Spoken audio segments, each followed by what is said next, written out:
Hi everyone. Hi there. Welcome. We'll just give it just another minute before we start. Thanks for joining us. Do write in the chat where you're coming from today.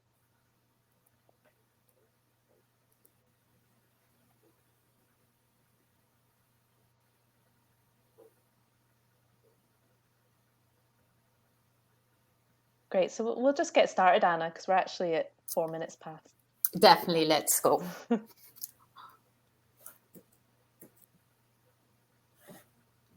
So I'm just going to start. Welcome, everyone. I'm Clem Sanderson from the Soil Association, and I'm just going to start with a super brief intro to the mob grazing group, and then we'll get our speakers introduced and start the conversation and the Q&A. So just to give you a tiny bit of background, the Mob Grazing Scotland group started as a field lab in 2018. And at the moment, we've got 15 core members, but we work with farmers all over Scotland, trying to share practice and work with researchers as well to look at soil health and lots of different aspects of mob grazing and biodiversity and things like that. And we're really trying to build the mob grazing network, the regenerative farming movement. And we're currently funded as an operational group, and this is our last event, in fact, as part of that funding. We've got these, you can see the different members across Scotland. And the aims of the group have been to share resources and knowledge on grazing practices with a much wider network of people. And also we've been working on benchmarking tools to measure the ecological, financial and social benefits of mob grazing. And in particular, we've been looking a lot at above ground biodiversity and different ways to monitor that on farm.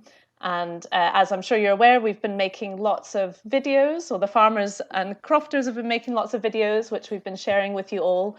And you can find all of that information on our Mob Grazing Resources Hub. We can share a link to that in the chat and in the follow-up email. And there's lots of different things in there, including YouTube playlists of all the different videos that have been made. So we've had 2 rounds of videos being made on outwintering, including all the brilliant videos that have been made by our speakers tonight. So you can have a look at those as well if you haven't already. And just to let you know as well about another upcoming event we have on agroforestry in a couple of weeks. And it's going to be much more interactive than our webinars have been. And it's really about creating topic-based discussion groups to speak about various issues in relation to agroforestry, including designing and implementing agroforestry, as well as trees on crofts and funding and grants and products from agroforestry and livestock, lots of different topics. So we're really looking for as many people that are interested in that or implementing agroforestry to join and try and build that network as well in Scotland. And just to get us kicked off, to find out a bit more about all of you who are joining us this evening, it would be great if you could take part in this Mentee Poll. So if you've got a smartphone, you just go to mentee.com on your phone and type in that code, 8359990. And if you're on a computer screen, you can click on the link in the chat, but it's a little bit easier if you do it on your phone. And if for any reason you can't take part, don't worry about it. So it's just to get a sense of who's here. So what kinds of animals do you keep currently?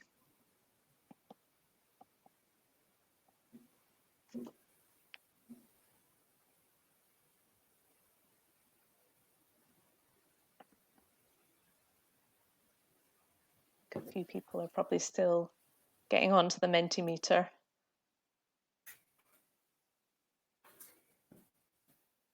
I'll share the link one more time.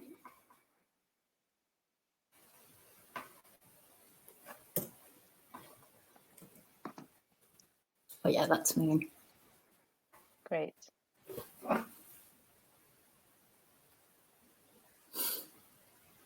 So we've got a mixture, but a lot of cattle folk.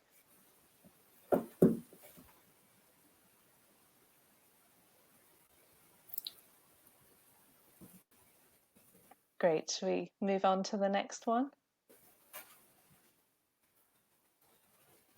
And are you mob grazing just now or holistic planned grazing? Yes, no, hoping to start, or if you're not a farmer, that's okay too.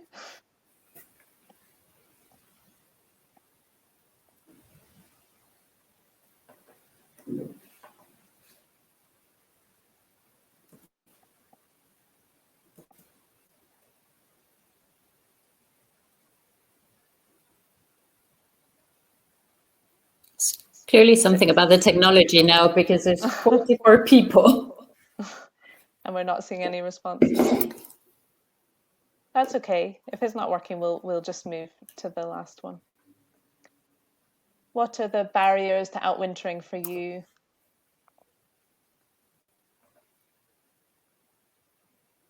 We asked this question at the last webinar and had some interesting responses. If there's things that aren't listed here, you're welcome to put them in the chat as well.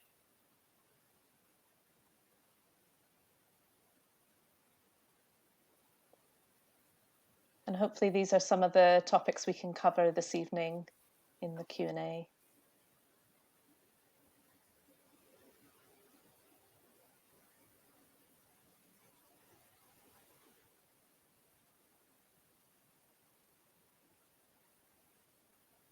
Pretty similar to last time. Fears about poaching are probably is the greatest concern for most folk, along with pasture growth, lack of shelter.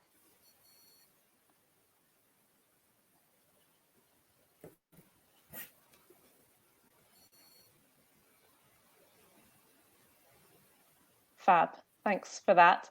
So we'll just move on, Anna, be great. Great, so just a tiny bit of guidance on Crowdcast if you haven't used it before. Hopefully it's quite intuitive. We've got the chat running along the side that everyone's seen, and you feel free to share links, ideas, chat to people in there. And then we've also got the ask a question box at the bottom, and that's where we really need you to put your questions. And you can actually upvote other questions that you've seen as well. So the best way for us to know what are the most popular questions is for you to upvote ones when they're in there, so that helps us a lot, because we'll probably receive quite a lot of questions. We might not get through them all. So I think that's everything. Just give us a shout if you're having any issues with anything. So I'll go ahead and introduce our brilliant farmers who are speaking this evening, and also I think we're inviting Emily back in. Emily Grant's going to be hopefully chairing the conversation in the beginning before we move to the Q&A. And we've got Lynn and Sandra from Lynbreck Croft up in the Cairngorms near Granton-on-Spey. We've got Johnnie Balfour from Balbirnie in Fife, and Andrew and Robert Brewster in Angus at Easter Denoon Farm. So we're really happy to have you all here, and to have all your knowledge and expertise for this event. And oh, here comes Emily from her car. So Emily has got limited Wi-Fi, so she's hiding away in her car and is going to be running the conversation from there. So well done, Emily. And she's very cold, so we have to send her lots of warm thoughts. No, thanks, Clem. No, it's fine. I've actually put the car on, so it should be good. And apologies, it looks a bit weird. Yeah, as Clem said earlier, it looks like I'm in a weird horror movie. So yeah, I'm sorry, but it's the best place to get some 4G signal. So yeah, Clem, how long? What's my time limit for this session? We'll go for at least half an hour, 40 minutes, yeah, and then Okay. we'll move to questions from the audience. Yeah, brilliant. Yeah, great. Thank you very much, and thank you again for asking me to chair. So that's really interesting just to hear everybody's thoughts about the fears of outwintering, and hopefully we'll try and cover off some of those as we chat to everybody as we go through. But I think what I'd like to do first of all is just go through each three of you, and just to give us, and this is literally like an elevator pitch, because obviously the people on the call, and it's obviously the downside of being virtual meeting, is they may not have a good clear understanding of your farm, what kind of system you have, where you are, what your weather's like. So I'm going to go around all three of you, and if you could give us your quick elevator pitch explaining your farm and your system, and also just at the end of that, what's your main driver for outwintering livestock? Because you may have slightly different drivers as to why you're doing it. So I'm going to start with the Brewster brothers, I think, please. Hi everyone, I'm Andrew Brewster and this is Robert. We are just north of Dundee.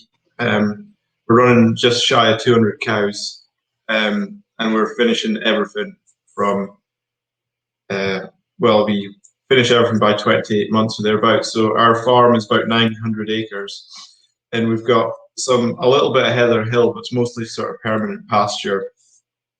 And we've also run some easy care sheep, but certainly our main passion is running cattle outside. Try running them as cheap as possible, and also sort of building soil carbon and go down the mob grazing route. So we've been doing that for about 10 years, maybe slightly longer. And the cattle system is quite simple. We're calving in May, June time, and then we were running the calves on their mums all the way to sort of February, March, and then wean them then straight onto sort of lush grass. But this year we actually weaned the calves a bit earlier and brought them inside to do as a trial to see if they actually grow better inside and if we could actually finish them earlier. But we're not sure about that, if that's the best way to go, but it's sort of what we're discussing tonight, I think. And that's about it, really. It's quite simple. And yeah, our website is mobgrazing.co.uk if you want to keep up to date with us. We have a newsletter that I fire out now and then, but not very often.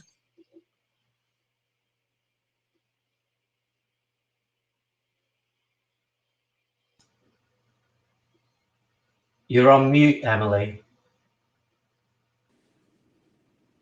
Thanks, Anna. Yeah, thank you. And we'll touch further on some of those pointers that you've started to give us as nice little taster within that.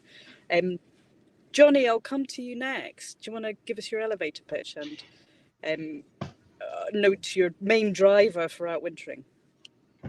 Sure. Thank you. Nice to see so many people on the call here today. I'm Johnnie Balfour. We've got a farm in the middle of Fife. It's mixed. We have vegetables, combinable crops, cattle, and forestry. And our cattle herd is, like the Brewsters, just shy of 200 cows. And we try to finish as many of the offspring as we can outside. We're a lot younger in terms of our mob grazing and outwintering experience. Up until a couple of years ago, we were finishing all of our young stock indoors in sheds with barley, and they were fed they're finished between 14 and 16 months. We're after an experiment 2 winters ago of putting the young stock outdoors on, it was a bit of kale and some fodder beet with silage. We've now moved that to all of our young stock, and they're outdoors all year. We also have our cows outdoors until calving, or until as close as we can get to calving. At the moment, we bring them in for calving, and the heifers have started now, and the rest of the herd will be starting on Wednesday. When they've had a calf, they'll get punted back out again. Because we're a mixed farm, it means that we don't have to outwinter on permanent pasture, albeit that we might start to do that in the future. And we can use our arable fields, grow something in there, and put the cattle there for the winter. Awesome. Thank you. Okay, last but definitely not least, Team Lynbreck. Do you want to give us your elevator pitch and yeah, highlight what your main driver for outwintering is. Well, that's quite a welcome. Thank you, Emily. I am half of Team Lynbreck, so I'm Lynn, and this is my partner Sandra. So we have quite a different setup to the chaps beforehand. So we are a croft. We're a 150 acre croft, so we're quite a large croft. We're in the Cairngorms National Park. We are at 350 meters above sea level. That's the main homestead. So we're very, very exposed, and high altitude means that we get a lot of snow in the wintertime. So we carry a small fold of Highland cattle. We have pasture hens. We also have rare breed pigs, and we also have bees as well. So we have a real kind of multi-enterprise setup here on the croft. Yeah, we finish pigs. We finish at about 8 or 9 months. Generally, only carry boars. Our Highland cattle are anything from 30 months and above. We're experimenting with different ages to see what the carcass weight returns. And this year for our calving, we're calving in about June time. Just started weaning from last year. Yeah, I mean, overwintering or outwintering for us, we don't really have a choice. We just simply don't have facilities to have animals inside in the wintertime. Our belief here has always been to select the animals that are right for the land and for the climate. So that's a real driver as to the decision on why we have the animals that we do. And we place a huge high value on trees, which is why we've actually put about half of our croft into new woodland. Great. Perfect. Thank you very much. Johnnie, I noticed, Johnnie, yeah, sorry, because I missed you hadn't said that, but you put in the chat there that your main driver for outwintering is cost. Yeah. Yeah. I mean, it's good. It's good for a whole bunch of other things as well. But when we had them in the sheds, it was costing us too much. Yeah.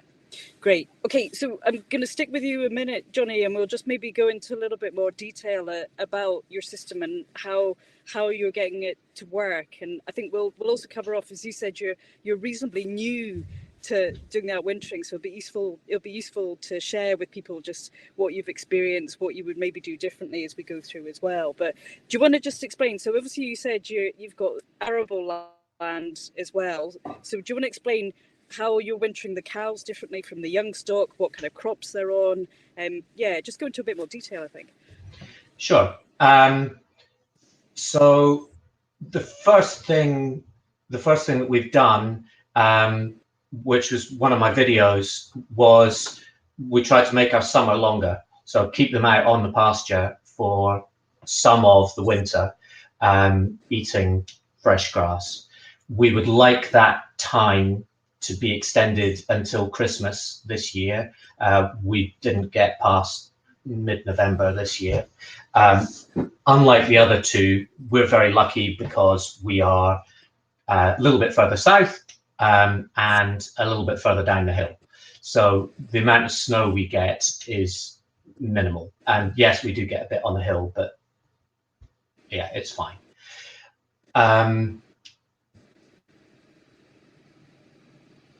We have one of the, we're quite big, we manage about 1,300 hectares, and one of the farms that we manage is very sandy, and that's been where we have targeted our winter forage crops, so that we don't screw up the ground too much. It stays relatively dry, and that's been a good place for us to learn this system. We're still making a lot of mistakes. This year, the December and January were unbelievably wet, and it wasn't great. We tend to try and grow a forage crop, brassicas, in advance of often a veg crop or a spring barley crop the following year, and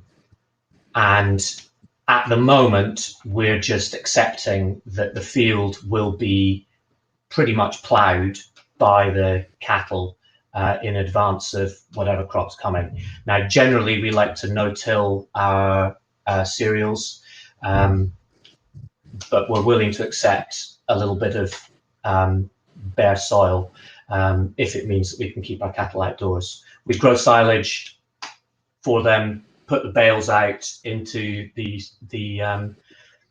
growing forage crop, and give them however much they need every morning. Generally, it's the same for both the cattle and both the sucklers and the young stock. The difference is in the quality of the silage. So we'll give the young stock the best silage that we're making, that's going to make them grow best, and we'll give the sucklers the second cut and any fields that we didn't really like very much, and we'll manage their condition that way.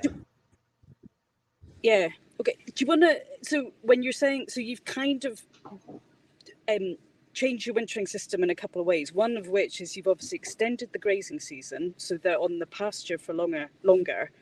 And then you've obviously also introduced the forage crop. So do you want to explain how you've extended your grazing season and how much extra months, weeks have you gained by doing that? Because that's one option for some people who maybe can't do full winter outside, but that'd be useful to hear.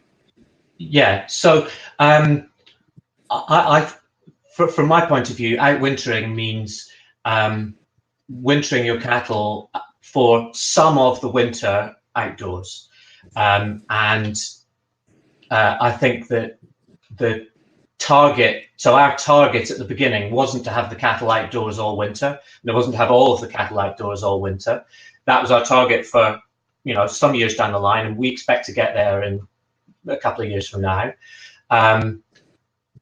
The way that we've managed to extend our grazing season is by basically implementing some variant of the system that the Brewsters in the top right of my screen are doing, and in making sure that we grow more grass. If we grow more grass by mob grazing, we have more grass going into the winter, and we can keep the cattle out longer, and the fields hold up much better in the kind of shoulder season. Because I think this year, beginning of October, I think it was, there was a weekend when the weather was just atrocious. I think we got 2 inches of rain on Saturday, and in the past, every cow would have made a mess of every field, and we would have had to bring all the cattle in because there wouldn't be any grass left.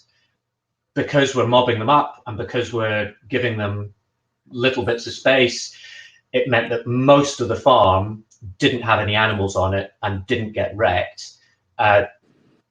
We gave them a couple more paddocks than they were meant to have. More they're doing than ours because they got over the fence, but they only made a bit of a mess in a hectare.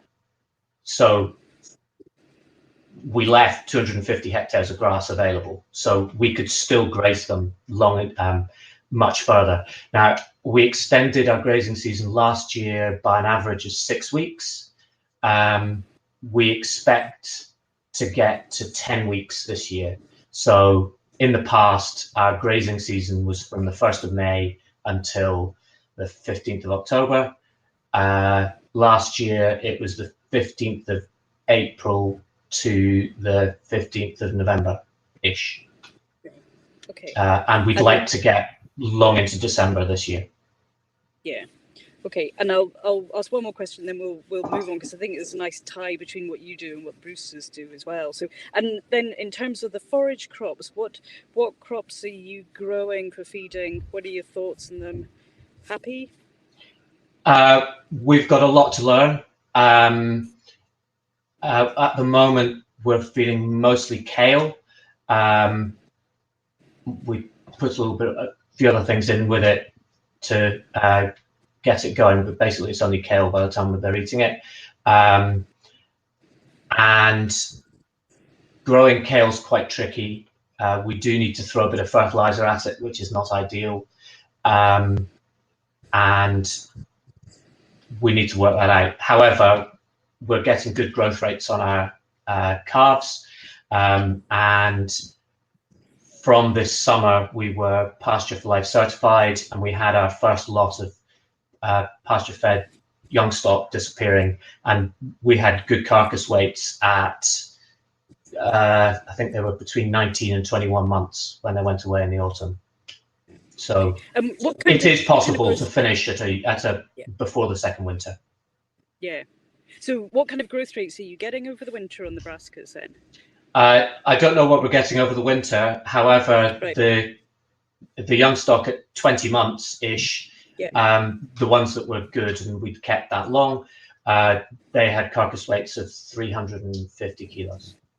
Yeah, great, perfect. Yeah, as you say, it shows that there is a possibility to finish stock before that second winter. Great. Okay, thanks, Johnnie, and we'll probably come back for bits and pieces as well. But on to the Brewster brothers. Robert, Andrew, either or, do you want to just fill us in? I mean, you've got a slightly different system, and you're also Bale Grazing, so it would be good to kind of touch on that. And also, what would be good, I think, is because you are literally running everything in one mob. Is that right? Do you want to explain a bit more about that? We have been running things.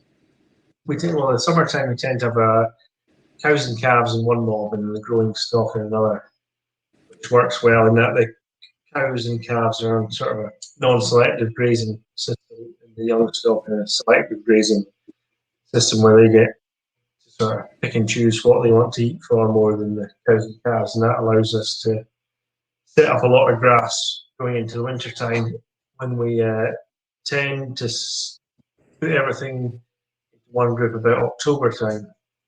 Once we've sold everything that we're going to sell for the year, and everything tends to go into one group. And then this year we weaned the calves in start of January and housed them. So it's probably don't get huge growth rates over the winter time. It's very much a maintenance stage, but they make up for it in the May and June time when we get good grass and they compensate or gain in the animals. So that's and like Johnnie, we've tried growing brassica in the past, and we love the idea of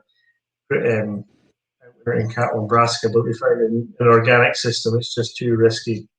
It's very hard to grow them without the chemistry that the conventional farmers have, and also we get a lot of bother with either tends to get eaten by a slug, a pigeon, or a deer before it gets anywhere near the cattle. So we gave up on that.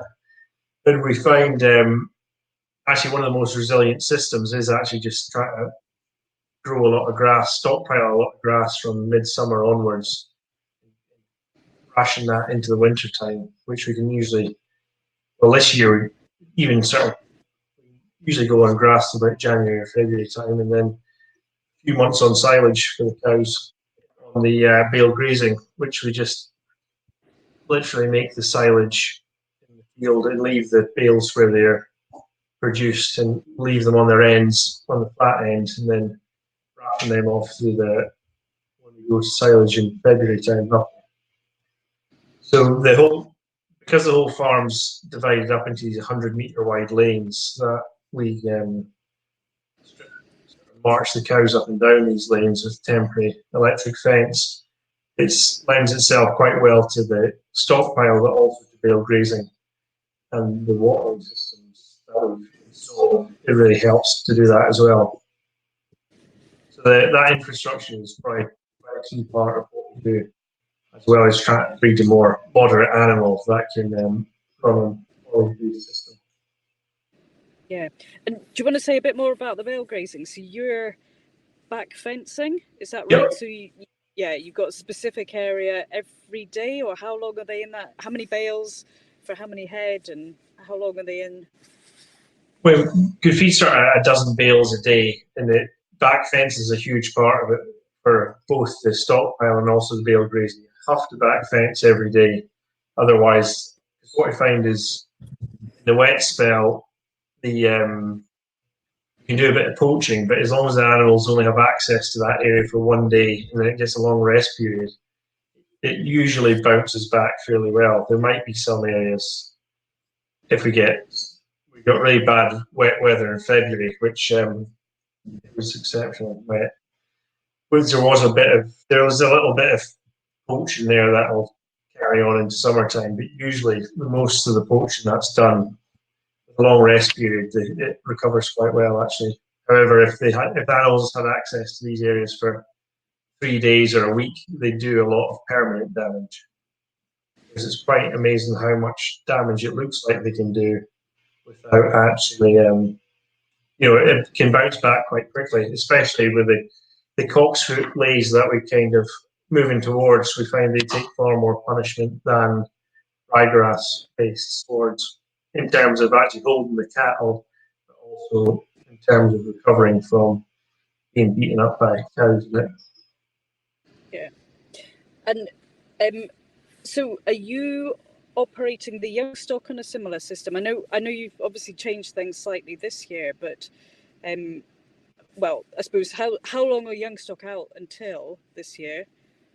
And then this year they were out until the start of February.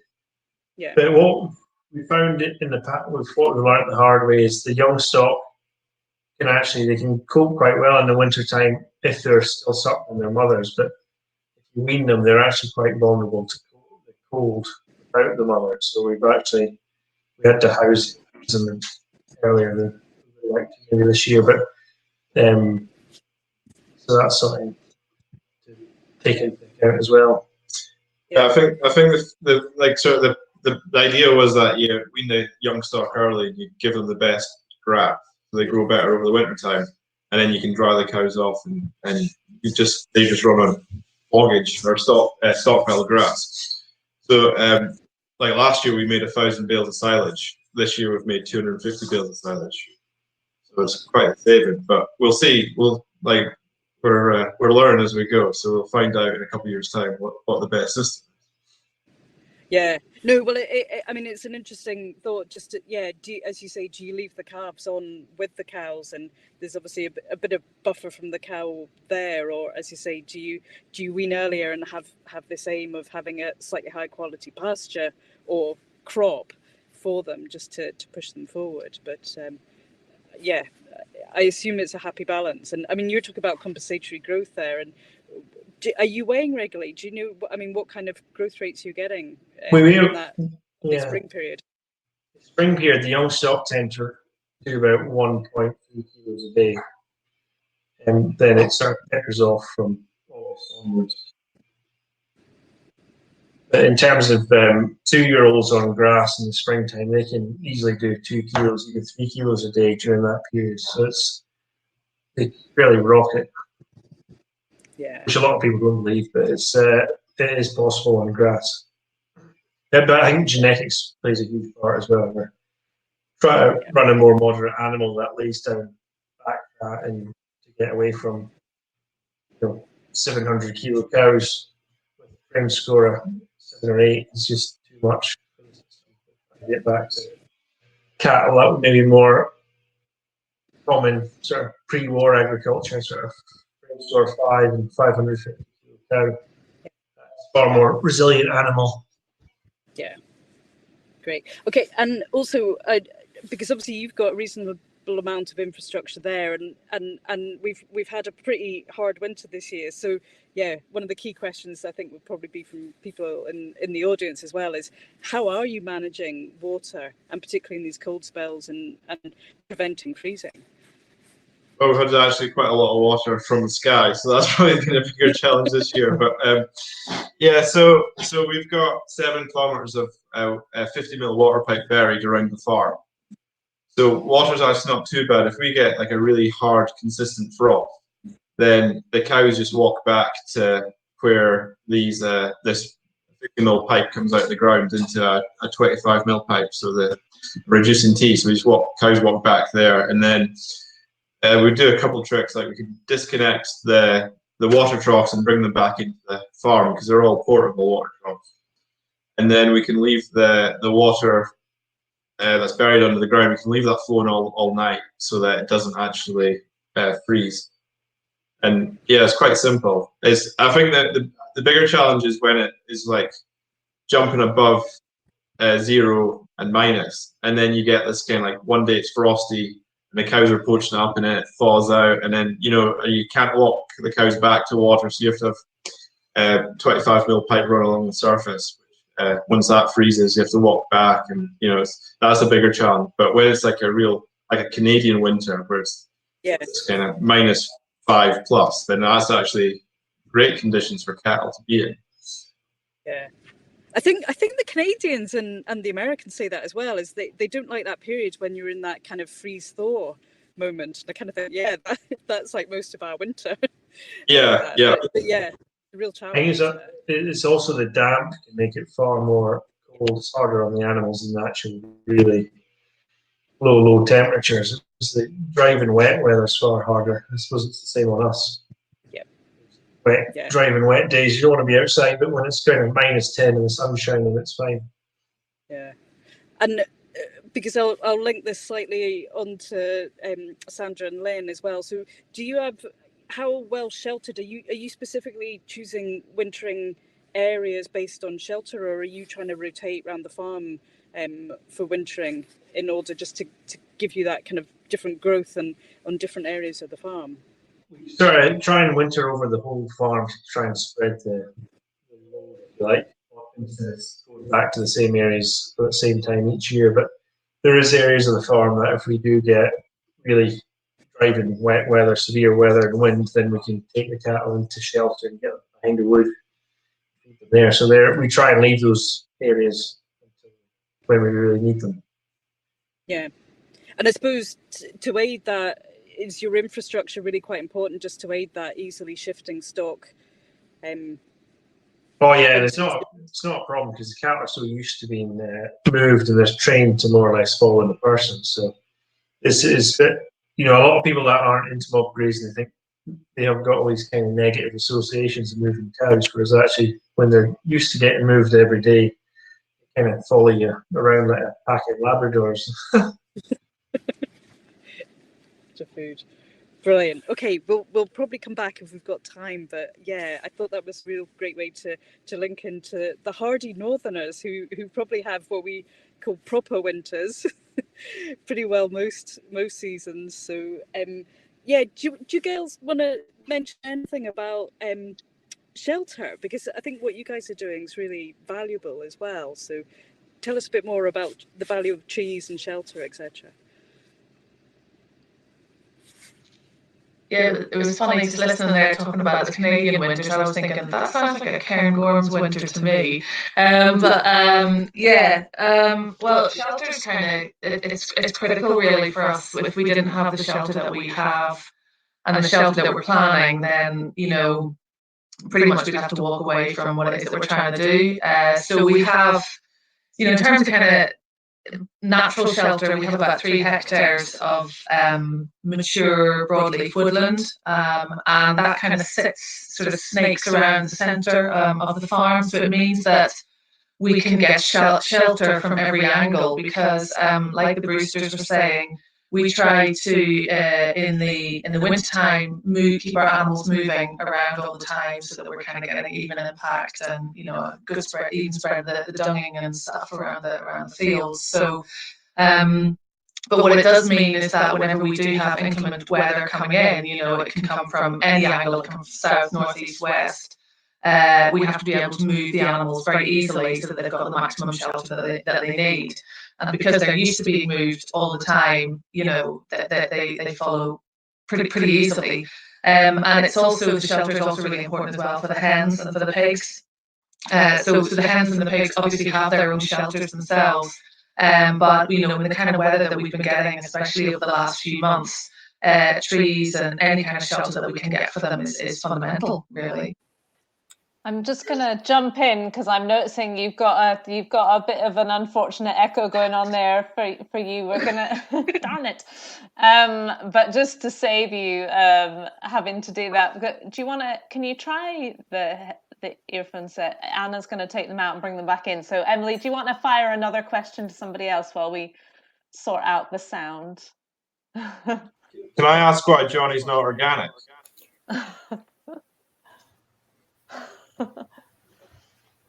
Yes. We're not organic yet. It's. I'm sure at some point we will be organic, but at the moment we're going through a period of, I suppose it's like being a human being sent to the priory. We're going through, we're weaning ourselves off all the hideous stuff that we're putting on the crops. And where are you getting your soil association tattoo? On your arm or? I'm not getting a tattoo yet. I've got the mic. Okay. That's going well. Let's get back to Lynn and Sandra. See if we can hear you a bit better now. See if that's working. How's it going? How does that work? Does that sound better? Oh, that sounds great. Oh, great. Yes. Okay. Woo, great. And now Emily's muted. Sorry. Yeah, that's me. I'm unmuted. Thanks, Anna. Yeah, so you guys probably have snow most years. Have you had snow pretty well every year since you've been there? And if so, how are you making hay to feed? Because how is your deferred grazing working with that? So we've had cattle now for the 3 winters. This is our 3rd winter, and we get snowfall every winter, but they've been pretty mild until now, and we had a bit of a different experience just a few weeks ago actually, with massive amounts of snow and high winds, which meant loads and loads of drift. So it was quite a challenge. But we buy in hay, so we mob graze all summer obviously and into autumn, and we try and keep going as long as we can, which is at the minute about the end of November, beginning of December, and we'd like to extend that over time with the help of mob grazing in summer and be able to grow more grass basically. But we do then switch to bought in hay, which we either hand feed to the cattle or we bale graze them. And we see winter as a proper sort of a tool to add more fertility to our fields as well. So we move the cattle around a lot whilst feeding them. But talking about the winter, it's taught us to be really, really flexible. So we have a rough grazing plan as to where we want the cattle to be when, but all that could just go out the window, if the weather comes in. And then the number one priority is giving them shelter and having access somehow to get them their feed and to get them water. And that's where we just have to, be really, really flexible about that. Yeah. I think this winter in particular, everyone's been on to Plan B and probably Plan C as well. Yeah. Yeah. And do you want to say, I hope I've still got a bit of time, but do you want to say, because, and I know there were some questions beforehand, that because you guys are obviously making or using your trees not just for shelter, do you want to explain a little bit more about, your tree hay, what species you're making from, when you're feeding it, how you're feeding it, etc., etc.? So tree hay is something that we learned about in kind of previous jobs when we used to work for the National Trust, and we learned about how historically and in a lot of places like Central Europe, tree leaves are used not just as forage in the summertime, but they're harvested and dried into bundles in the wintertime because they have all sorts of different minerals and nutrients that animals aren't able to access through grass. So really from day one, we started to see how we could incorporate trees into our kind of farmed landscape, not just in terms of shelter, but in terms of ensuring that the animals have got leaves to browse on in the summertime. So we try and incorporate lots of trees into our paddocks, but also then in the wintertime. So we started to just harvest leaves ourselves just by simply cutting branches, and tying them into bundles. And you do this in the same time as you would harvest grass hay in kind of peak summertime. And we hang them in our barn to dry, and then we feed them out as sort of a winter supplement to the animals. As Sandra was saying, we do buy in grass hay. We're very lucky that we have an estate near to us who've got a species-rich grassland that we're able to buy really nice stuff in from. But what we have done is we've planted a future harvest of tree leaves, so for tree hay. So we've planted 10 blocks of 350 trees approximately in each block, packed really, really tightly, 10 by 10 meter plots. So they're planted at about half a meter each. Mostly willow species. They're super tasty. They've got lots of really great medicinal benefits. And we've also planted alder as well, because it's really fast growing and the ground that we've planted it in is pretty wet. So the idea is that in time, we'll be able to manage those on a rotational basis, specifically for tree hay. And we'll have 2 copses every year will be harvested. And then we'll be able to use that as part of our winter fodder. And we've also planted a hedgerow that's going to be an edible hedgerow, and that's all willow species: goat willow, grey willow, eared willow. They're all native, they all grow here. And that will be managed as browse in the summertime, but it'll also be that we can cut from and feed out as fresh to our animals in the summertime when they're not in paddocks where they can access tree leaves. Awesome, sounds great. I'll not delve much deeper because I'm sure there are big questions on that. So Clem, have I got another 5 minutes or so? Yeah, cool. Okay, so I'm just now going to ask each of you then what you think your biggest challenges are for your outwintering system. I'm going to ask Brewster Brothers first, I think, because they've been outwintering for the longest. What's your biggest challenge?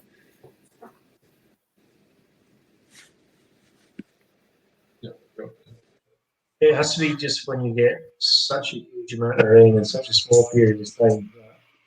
It makes you question why you're doing it some days. But so it's really important to have a plan B and a plan C, I think.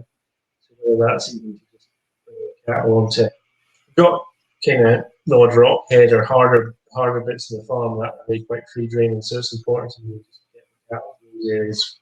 It does get really, if it gets exceptionally wet, maybe we can supplement them there instead of stop any form of rotation up to a few days or up to a week. That's what we did in the snow as well. We just allowed us to kind of catch our breath a bit and give the animals a shelter and a dry bed.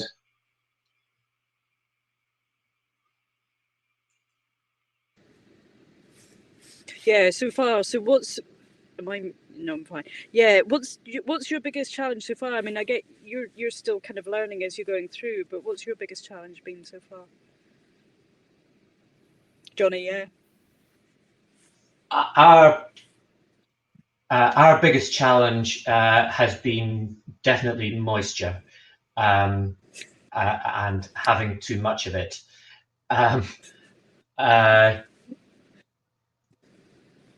Trying to develop a system that doesn't use too much ground and doesn't completely destroy it is our aim.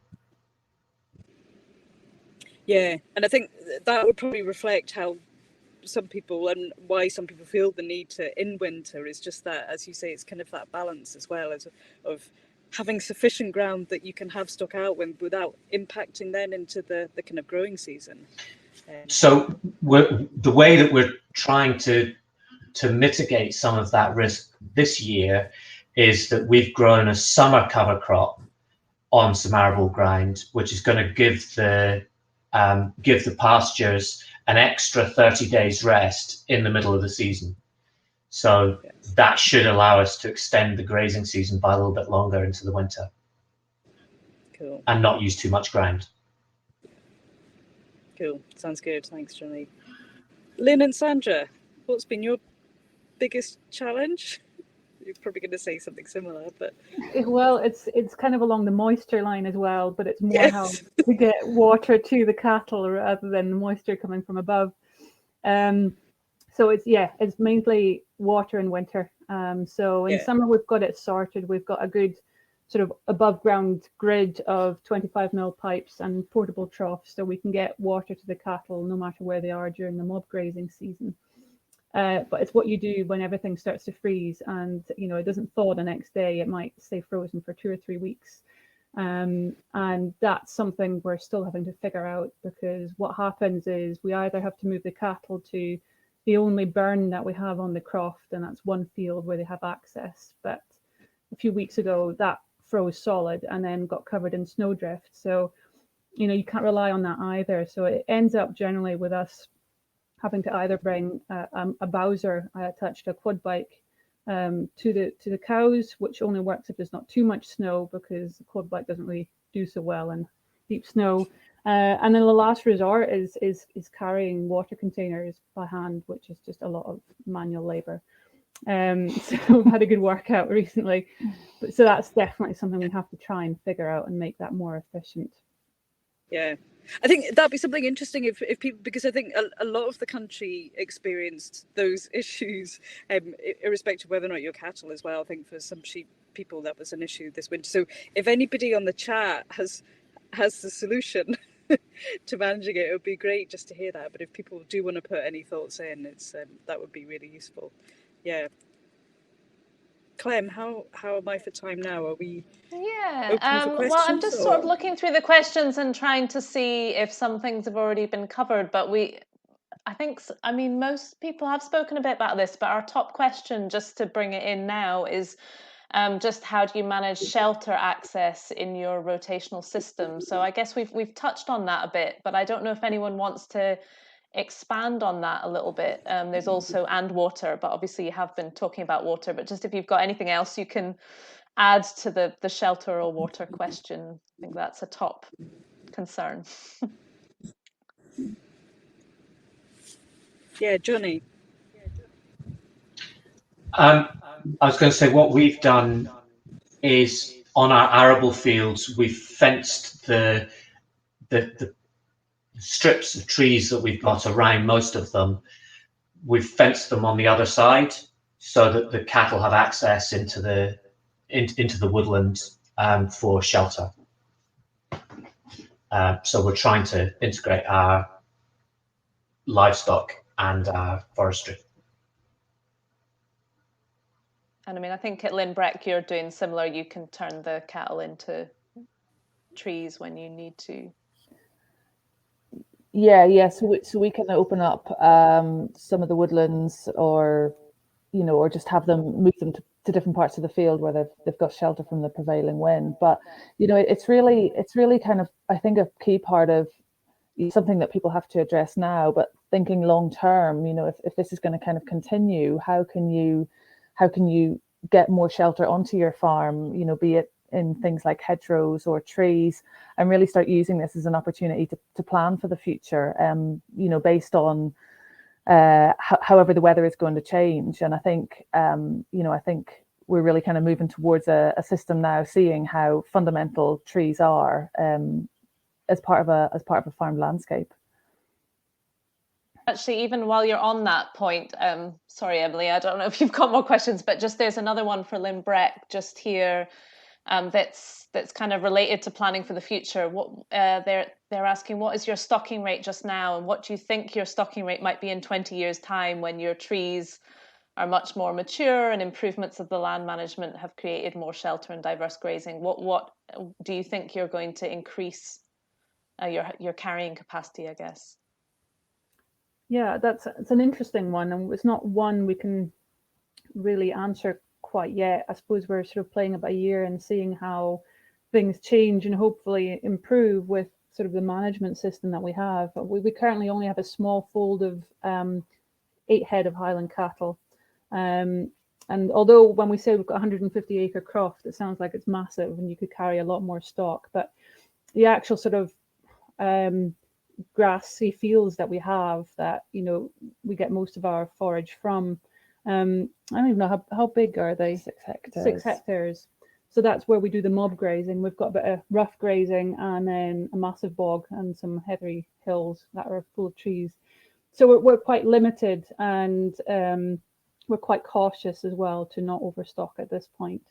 We have plans to introduce trees into our fields, so we'll lose some of the grazing, but hopefully have other benefits from them. So it's another reason not to go crazy with stock numbers at the minute. Yeah, and I would say that, you know, half of our croft is completely inaccessible to the animals because it's either in newly planted woodland or natural regeneration. So in 20 or 30 years' time, you know, the amount of area that we will have to use cattle in will be, you know, double. And yes, okay, there's other things to think about, you know, quality of forage, availability of forage, all that kind of thing. But we're really kind of at a very kind of youthful stage, I guess, in what it is that we're trying to do. And that's, I think, what makes it really exciting. Yeah. Okay, so I'm seeing some questions as well about which I realise Andrew has been answering as well, but yeah, the question is really about compaction as well, so not necessarily just poaching. Yeah, are there compaction issues?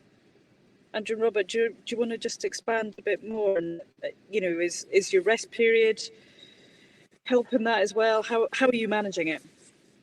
Is it an issue? Yeah, so certainly we're with our tall grass grazing, which I think is the best way to describe it, is you know, the roots are going really deep. So I think once the plant's kind of mature, then that's stopping compaction. Cocksfoot, you can't stop it from growing. So grow anywhere. So well, with us anyway. But things like that really help. I think continuous grazing is a far greater risk of compaction than this mob grazing style system. It's hard to, you know, unless you see it in action, it's hard to get you maybe to visualize it in terms of, you think a huge amount of cattle would cause trouble. But I think that's kind of how grass and also how cattle have evolved to operate really in terms of you know, huge amount of disturbance for a very short period of time, and then a long rest period allows the roots to get down. There's much more energy in the grass plants by the way that will be grazed. Johnnie, are you? Do you want to say anything about compaction? Are you noticing? Obviously, that, as you say, has been a much wetter winter this year. Are you looking at any issues at all?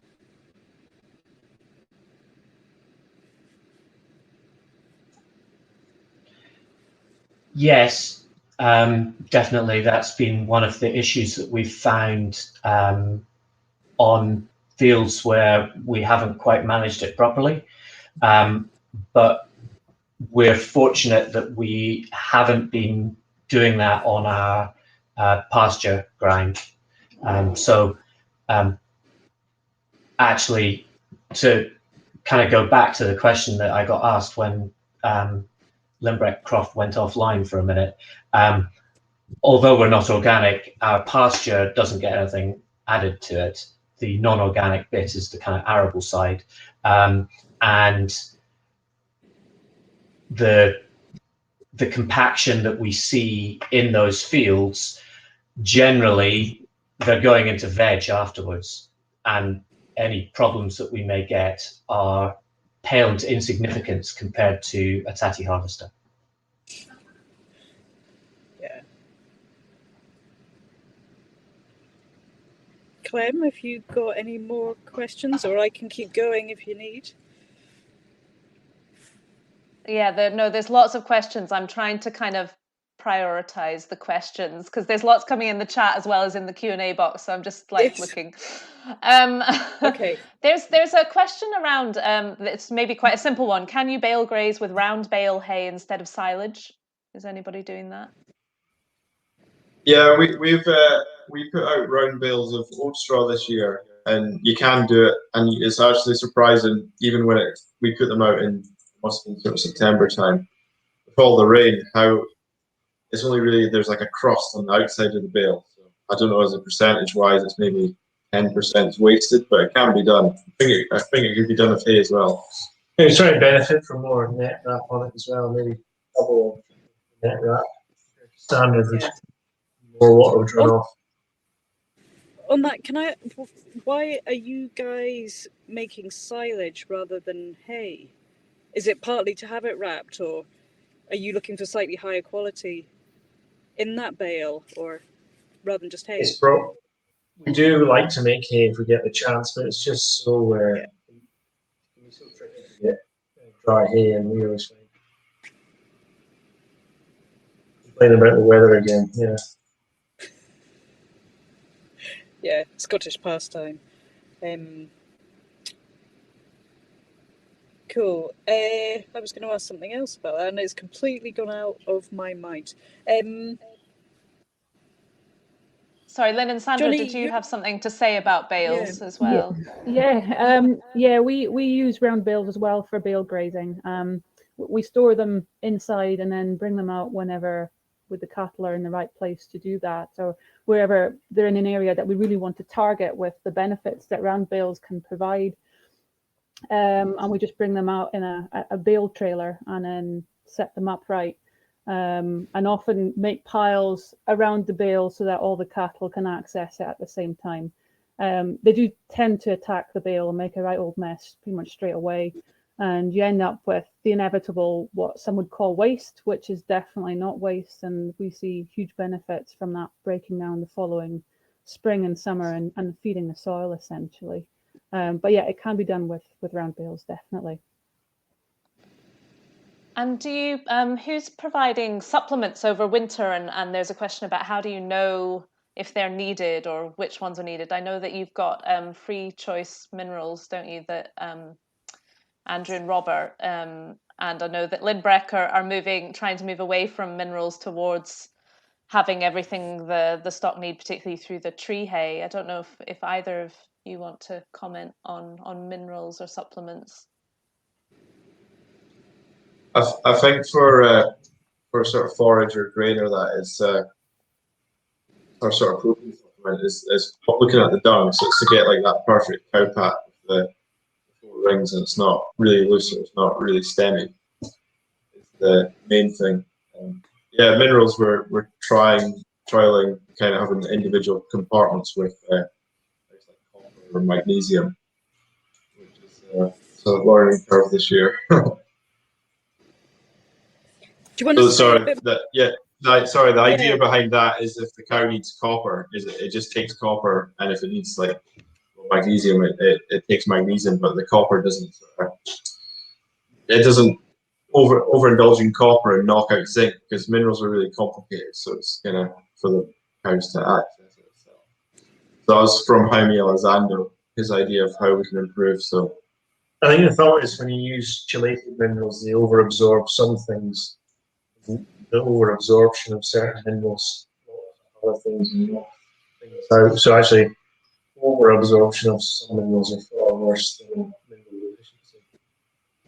I think another few months of doing it, I think we'll start to see it. I think in terms of minerals, probably the best way to tell an animal needs them is just the hair on them, kind of glowing, and the good skins on them, and that's as good a suggestion as any that they're thriving, as well as managing the body condition.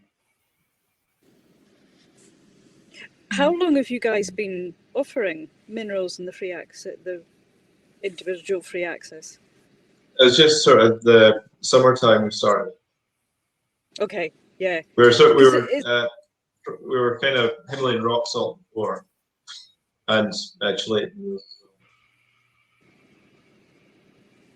And because there's a theory as well that eventually over time, once they'll reduce the intake of those minerals need, because they're actually then cycling in the system better as well. Once you kind of hit a more level balance of the mineral, is that the theory as well?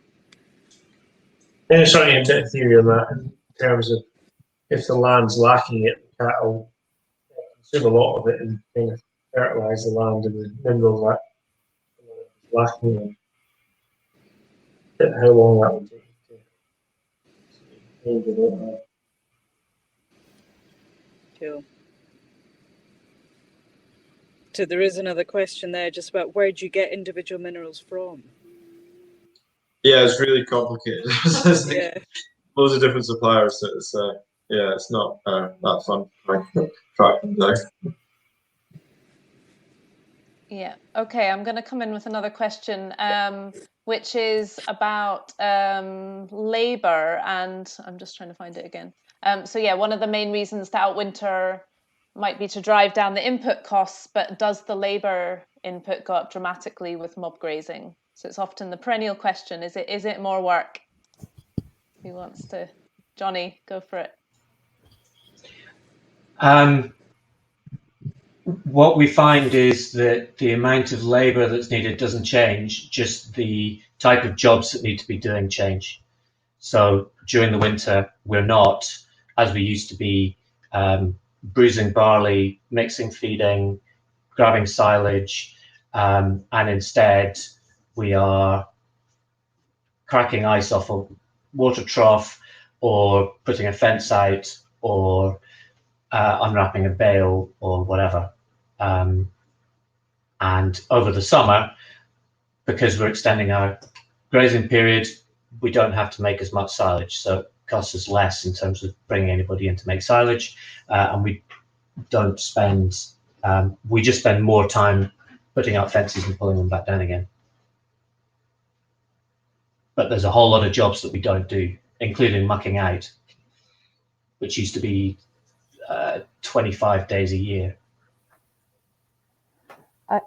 I would also just to sort of jump in and add about it. It's all about how you kind of interpret things literally. So what I'm trying to say is that in the summertime we will use mob grazing as a tool as part of our holistic planned grazing. We'll move them every day, very quick, very efficient. We reckon it takes us about 30 minutes on average. Between setting fences up, taking fences down, moving water, moving cows. That's about it.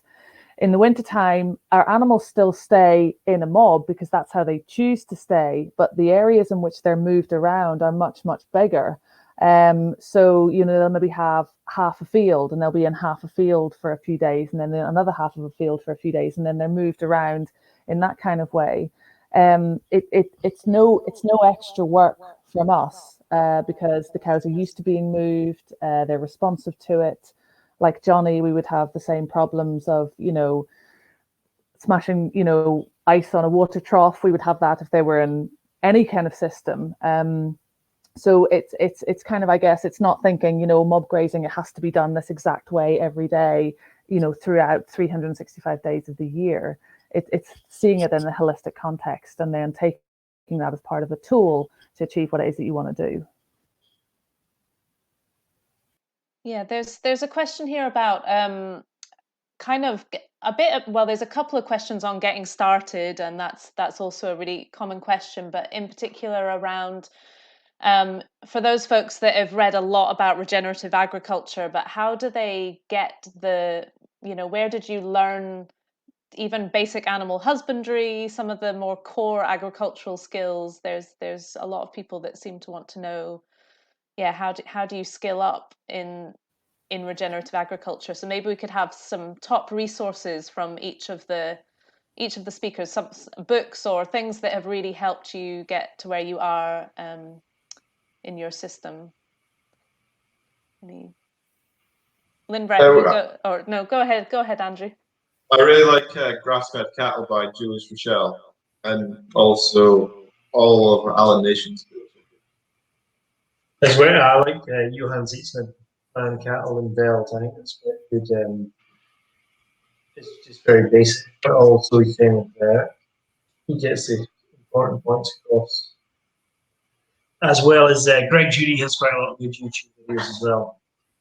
His books maybe aren't as good as YouTube videos are quite good. Johnnie, you want to go next?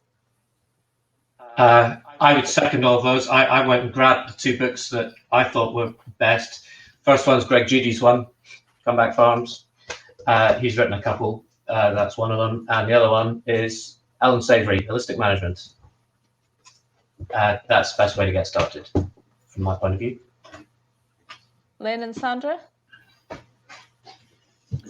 Well, I think in addition to all those books and resources, I think one of the best ways that we learned was just by doing and learning from mistakes and learning from successes and just doing lots of observing and monitoring and analyzing and changing plans. And it's a scary way to start, but equally that's how you learn the fastest, I think, once you've gone through all the theory. And the theory is important as well, but at some point you just have to get out there, and the best way to learn from animals is by working with them.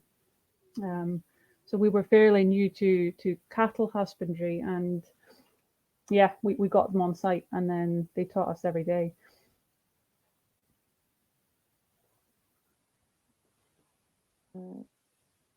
We've also got a question about your trailer that somebody's mentioned about a YouTube video of your trailer for taking out bales, and they're asking if that's something that you built yourself for the back of your quad, or is it something you can buy? I'd love to say we built it, but no, we're not quite that skilled. No, we bought it. It's can you remember what make it is? It's a Logic trailer, is it?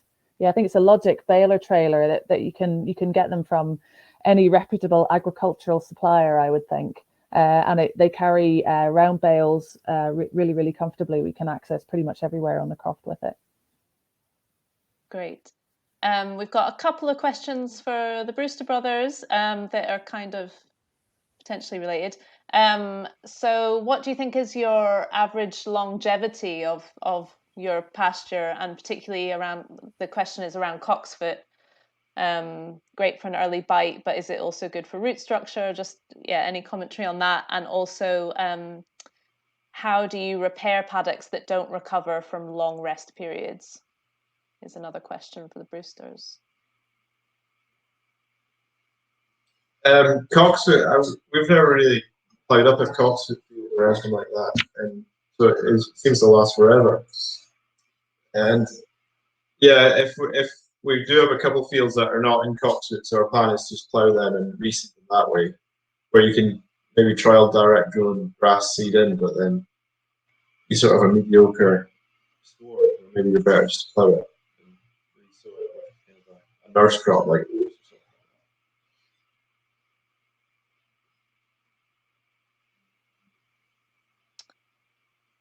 Sorry, I'm just looking.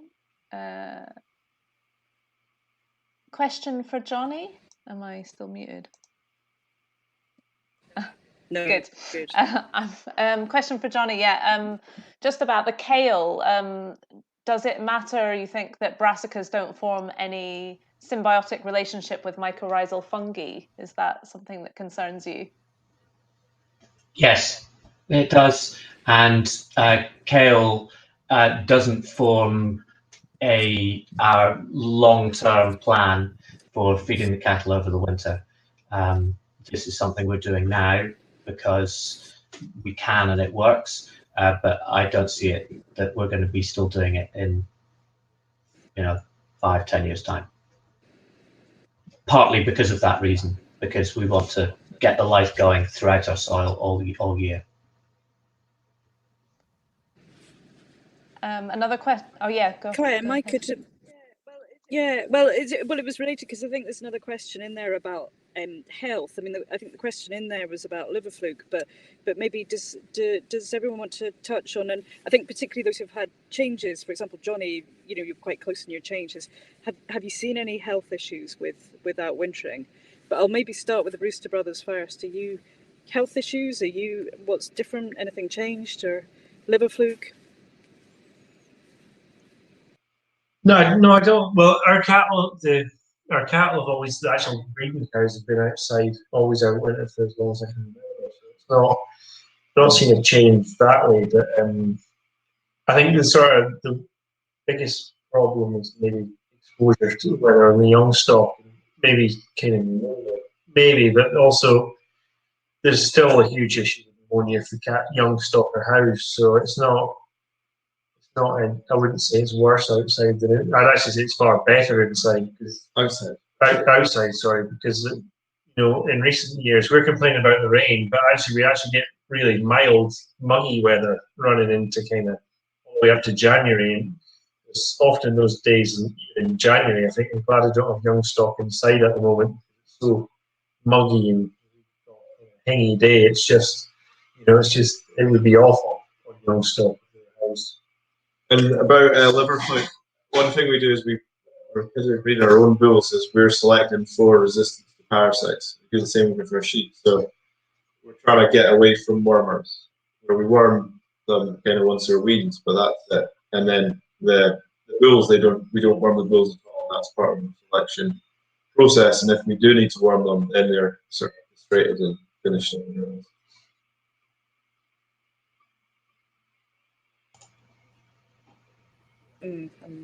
Johnnie? We're very near the beginning.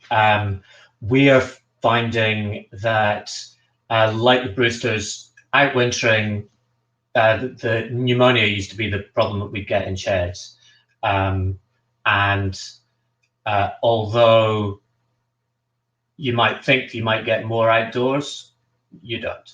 And actually, we used to, even though we used to get pneumonia, we also used to give them a jab at the beginning of the season, and they still got it. And now we're not giving them a jab, and yeah, we get the odd case, but basically it's fine. And our vet bills, albeit it's only 1 year in, they were lower last year, just finished, than they were the year before, and we expect them to go down further. So health outcomes are better. Yeah. And you won't be in a particularly liver fluke area, are you? Or if you've got parts of the farm, do you have liver fluke? I'm sure we have a bit of it, but it's not something we're overly worried about. Cool. Lynbreck? So obviously we can't really compare outwintering and keeping them indoors. We've only ever outwintered our cattle, but in terms of liver fluke, it is in the area. We don't worm our cattle unless we have to, but we do take samples of manure to the vets to get them get it tested. So it's a fecal egg count we do, just to kind of get an overall idea of what's going on, and we include the fluke in that, and we've never had a problem with it so far. But it allows us to just have an idea, and if we needed to act on it, then we could.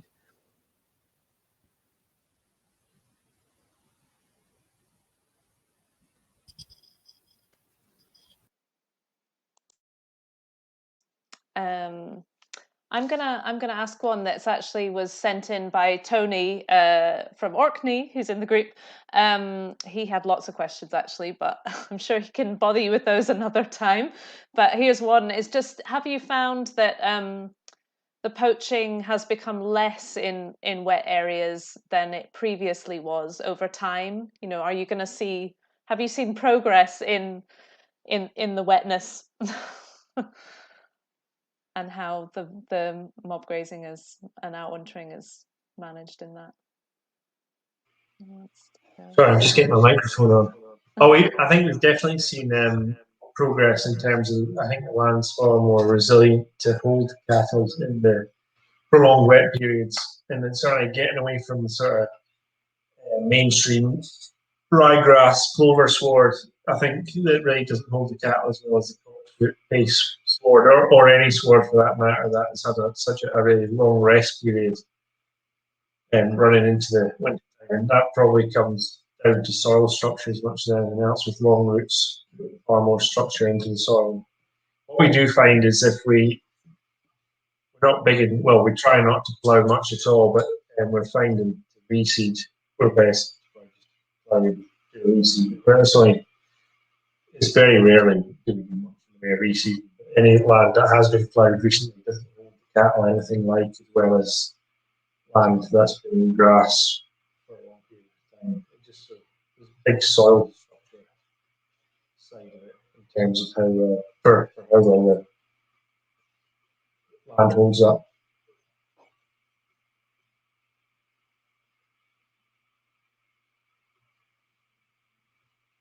Hang on.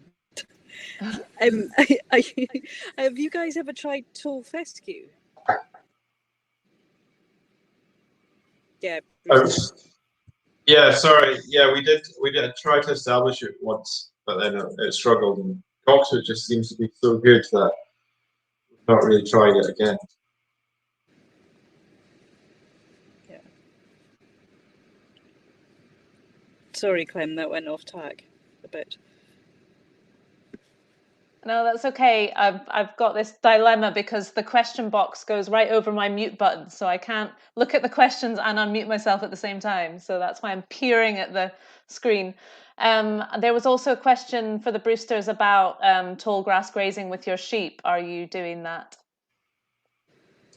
Yeah, I've got a lot of respect for people that manage to strip graze their sheep successfully. We tend to just, say, we do a rotation with the sheep where it's just a couple of weeks in one field. So it's mostly like the hillier ground you have the sheep on.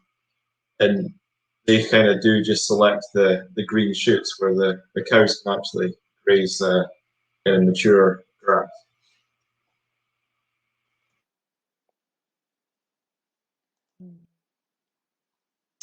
Emily, come in with one if you've got one. I'm scrolling.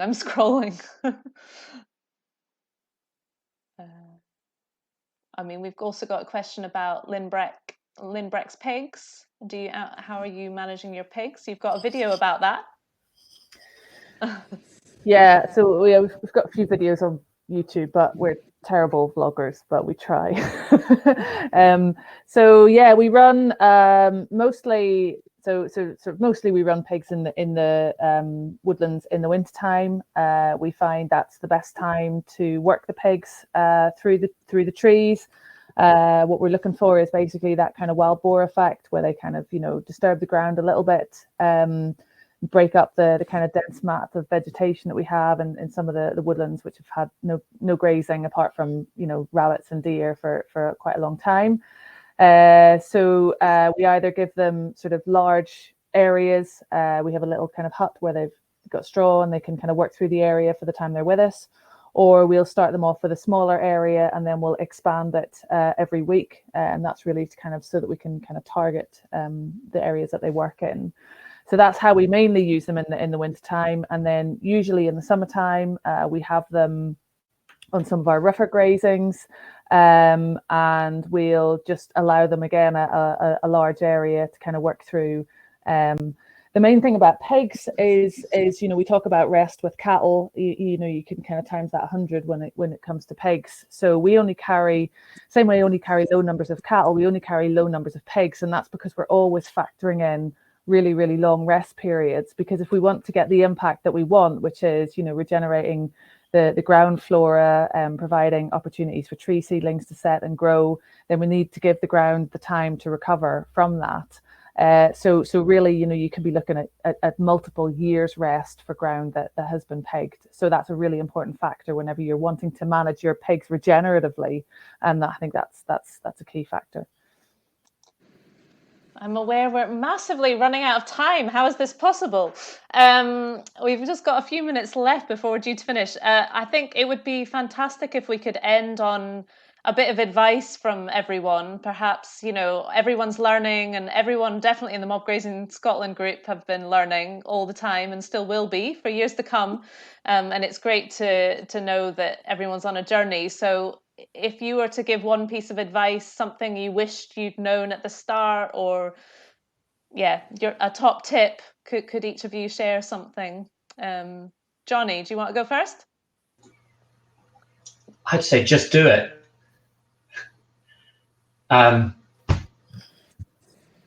Try and extend your summer season by 3 weeks. You've made a start. Is there anything you've done, Johnnie, that you wouldn't do again? Oh, plenty. Putting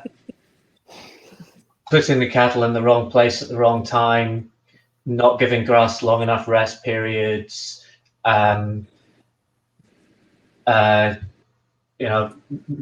we've made all sorts of mistakes with water supplies, not getting fences up quick enough, all sorts.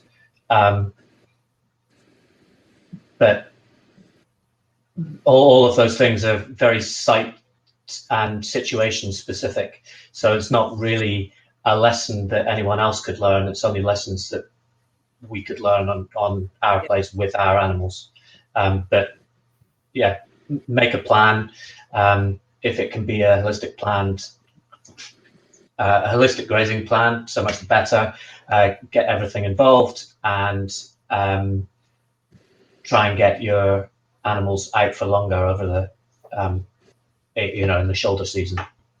Yeah, I think that reflects as well as like, don't be scared to make mistakes. Yeah, for sure. Yeah.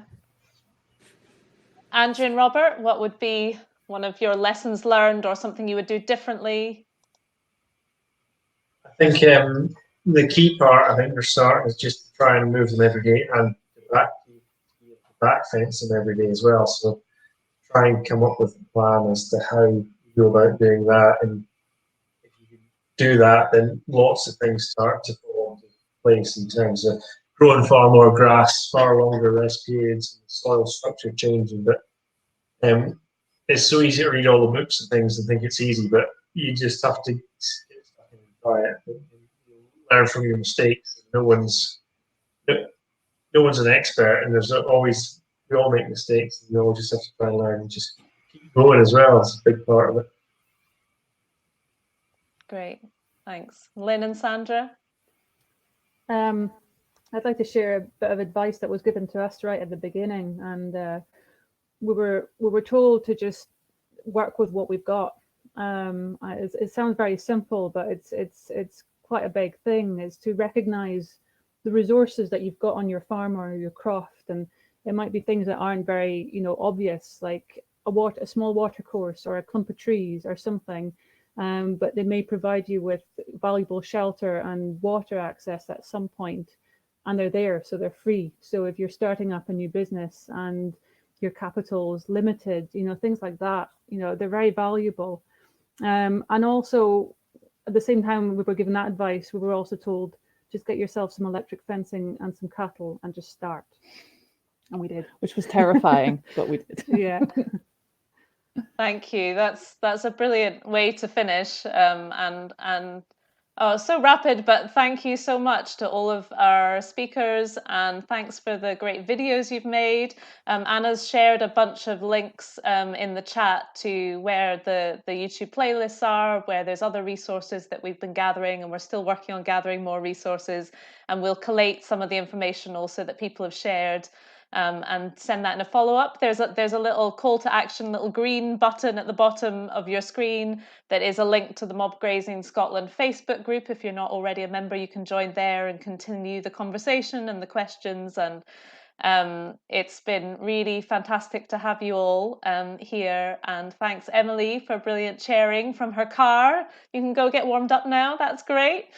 And we've also just got the Mentimeter, the same poll as before. So if you still have it open, it's just got a few quick evaluation questions just to see how useful this was to you. And we hope to see you again soon. And yeah, stay in touch and keep chatting on the Facebook group or send in other questions. We'll see what we can do to share more resources.